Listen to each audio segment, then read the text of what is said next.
Hey guys, how's it going? It's Al. I have a very special Monday Night Football single game showdown breakdown for you on DraftKings for week 1 of NFL. There's 2 Monday Night Football games. So there's one with a big tournament and there's one with a little bit of a smaller tournament. This is the game that we have that's got the little bit of a smaller tournament. Houston Texans against the New Orleans Saints in the Superdome. Looks to be a shootout. Really fast-paced game.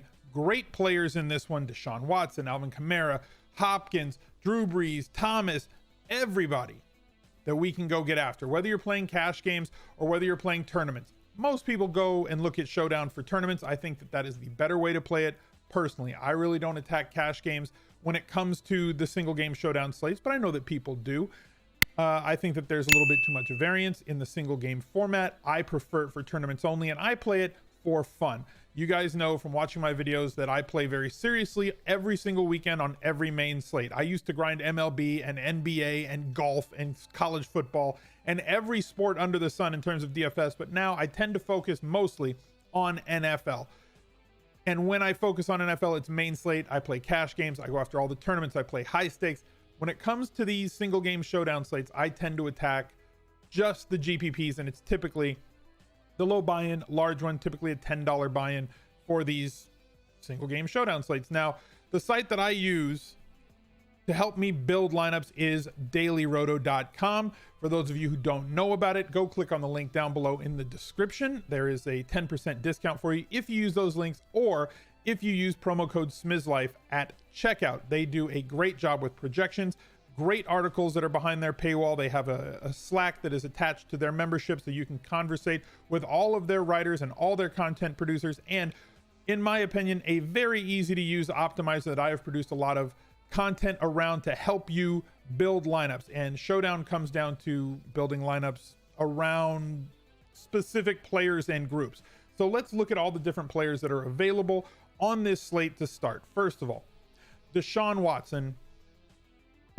What do you want me to tell you? This cat, since he's been in the league, when he's been healthy, has been an absolute points machine.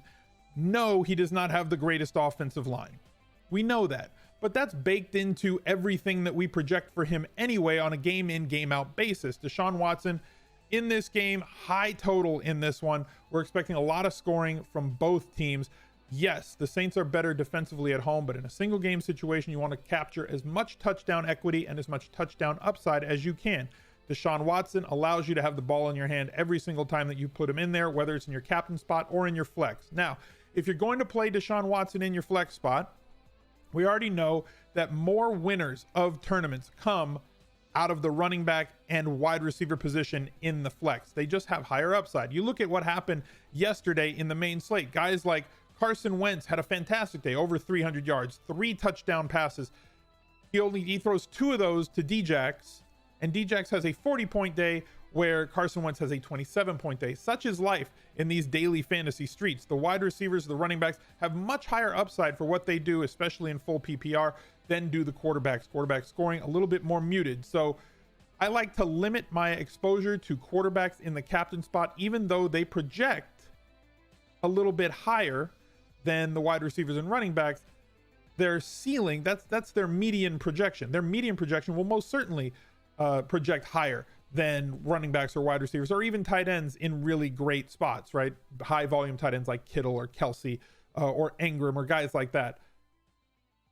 I'm going to have shares of Deshaun Watson at quarterback. When I have those shares, I'm going to go into that daily roto optimizer. I'm going to make sure that I make a group around Deshaun Watson as a captain with at least 2 of his pass catchers, and then make a separate group for Deshaun Watson coming back. Now, what that means is I'm going to make a group that says Deshaun Watson with at least 1 of the pass catchers and players on the Saints, so that it makes sure that anytime that I've got Deshaun Watson locked into a captain spot in any one of those lineups, it's going to put at least 2 of his pass catchers and at least 1 of the pass catchers from the Saints. Moving down, Alvin Kamara. We know that he's not going to get 100% of the work. He never does for the Saints, right? You're not buying in to 100% of the workload when you roster Alvin Kamara. You know that, right? Like, this is not news to you.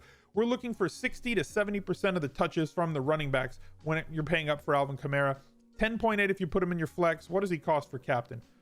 16.2. It's going to make your lineup thin at least one position if you throw him in there, but you do have to have shares of him in a captain spot if you're building 5, 10, 20, 50, or 150 lineups for these tournaments on Monday Night Football.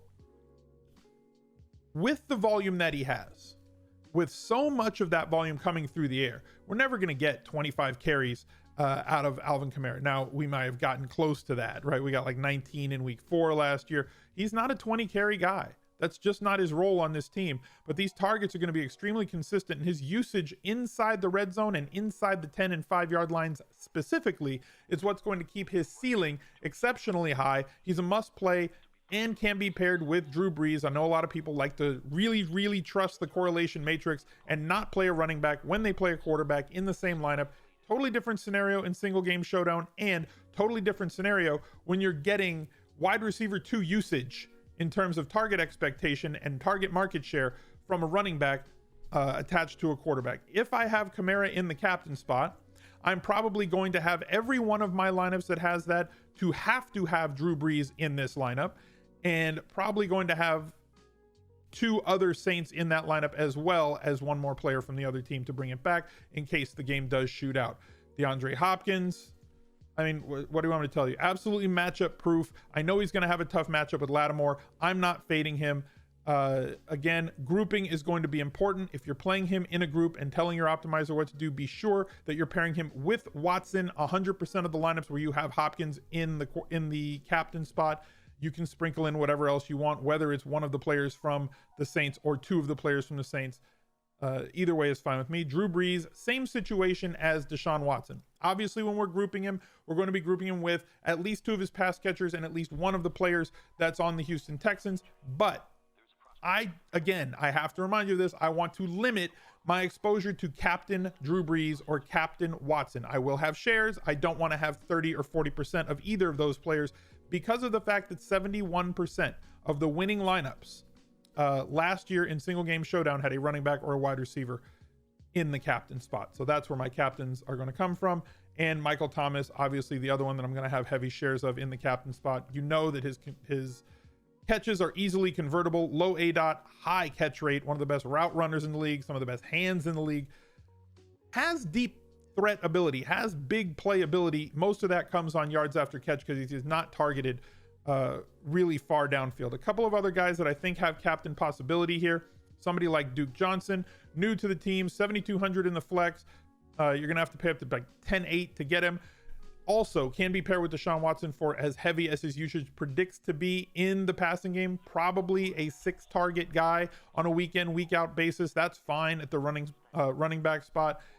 Jared Cook also has looked very well with this offense through preseason. We know that tight ends have done well historically when paired with Drew Brees in this New Orleans offense. So a look at a couple of possible types of lineups, right? We talked about if you have Hopkins in the lineup, you have to have Watson. If you have Hopkins at captain, you have to have Watson in the lineup. I probably am going to have to find value looking there. This is more of a want than a need. I want to have Alvin Kamara in there. We're going to have to find value. Carlos Hyde, really not interested in him. We're going to have to find somebody down on the list to pair to make this extremely expensive lineup sort of work. Plugging in one of those cheaper options that I was talking about before. If we have Duke Johnson at running back, that gives us 10.8, a little bit more flexibility. I'm fine pairing him with Watson. I want to have Hopkins in that lineup as well. I'll pick one of either Thomas or Alvin Kamara to plug into this lineup, leaving us with an average of 3,200 in each of those lineups. And let's go with a Jared Cook lineup. I want Jared Cook. I want him in the captain spot, please. I want Jared Cook up at captain, which is going to make me put Drew Brees 100% in this lineup. If I bring it back with Watson and Hopkins, that leaves me 3,800 per roster spot, a little bit more flexibility. The last thing, I am trying to limit my exposure to kickers and defense unless it predicts to be an extremely ugly game.